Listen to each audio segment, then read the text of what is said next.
What if I told you that the voice in your head you trust the most is your greatest enemy, not an external force, not your competition, not the market, but the internal narrator you've been listening to your entire life, the one that sounds like reason, like caution, like you. For most men, that voice is a saboteur, a silent partner in every missed opportunity and every moment of hesitation. In this session, we are not going to talk about positive thinking. That is a bandage on a broken bone. Instead, you are about to receive a tool, a cognitive protocol. We call it the Stoic Veto, a method for silencing your inner critic in 60 seconds. This is a technique that only a select few understand because it goes against everything society teaches you about your own mind. It's not about fighting your thoughts, it's about rendering them irrelevant. Before we begin, I want you to do one thing. Go to the comments and write down the single most common negative thing your inner critic tells you. Let's expose the enemy. Let's be clear. That inner critic is not a sign of personal failure. It's a relic, a piece of obsolete programming from a time when survival depended on constant threat detection. Your brain is wired to find problems. It scans for social threats, performance gaps, and potential failures with ruthless efficiency. In the ancient world, this was useful. It kept you from being exiled from the tribe. But in the modern world, this system has gone haywire. It's a smoke alarm that goes off every time you make toast. It screams danger when you consider asking for a raise, approaching a woman, or starting a business.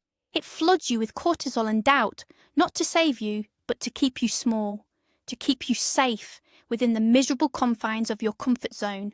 Most men live their entire lives as prisoners of this programming. They believe the voice is them. They think its fear is their fear. Its limitations, their limitations. They negotiate with it. They argue with it. They try to outreason a system that doesn't operate on reason. This is the fundamental mistake. This is the battle you can't win. Today, you learn to step off the battlefield entirely. Our first step is to understand the tyranny of automatic thoughts. Think of your mind as a live radio broadcast. You are not the one speaking into the microphone. You are the one listening. The inner critic is a rogue DJ that has hijacked the station, playing the same negative track on a loop. You're not good enough. You're going to fail. They're all going to laugh at you. These are not carefully crafted conclusions. They are automatic, conditioned, and utterly impersonal. They are mental spam. The greatest myth you have been sold is that you must engage with every thought that appears in your consciousness, that every email that lands in your inbox deserves a reply. A man with a fortress-like mind understands this critical distinction. He is not the thoughts. He is the curator of his attention. He has a powerful spam filter.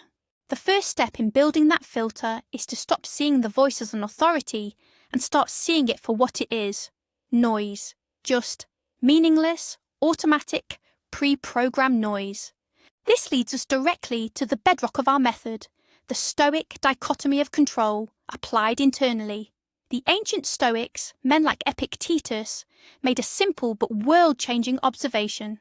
There are things we can control and things we cannot. What 99% of men never realize is that this applies to their own mind. You cannot control the arrival of a thought. Let me repeat that. You cannot stop the inner critic from speaking. Trying to do so is like trying to stop the clouds from passing in the sky. It is a futile, exhausting war.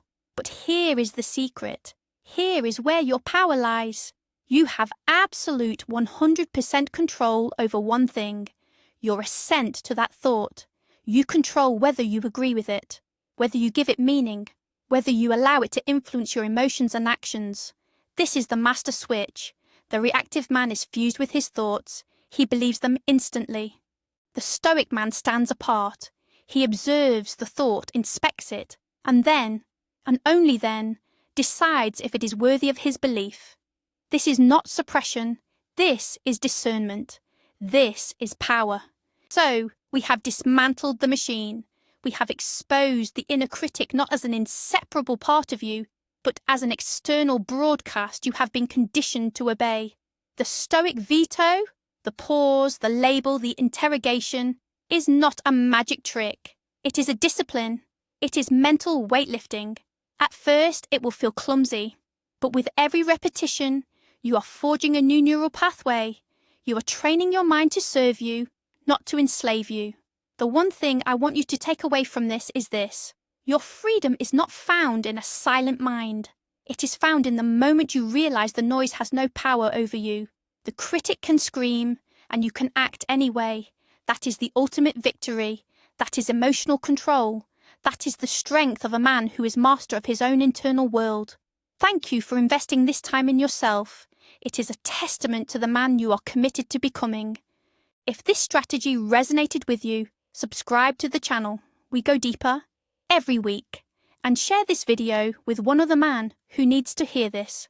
Now, for your first mission. In the comments below, tell me, what is the very first situation in which you will consciously apply the Stoic veto?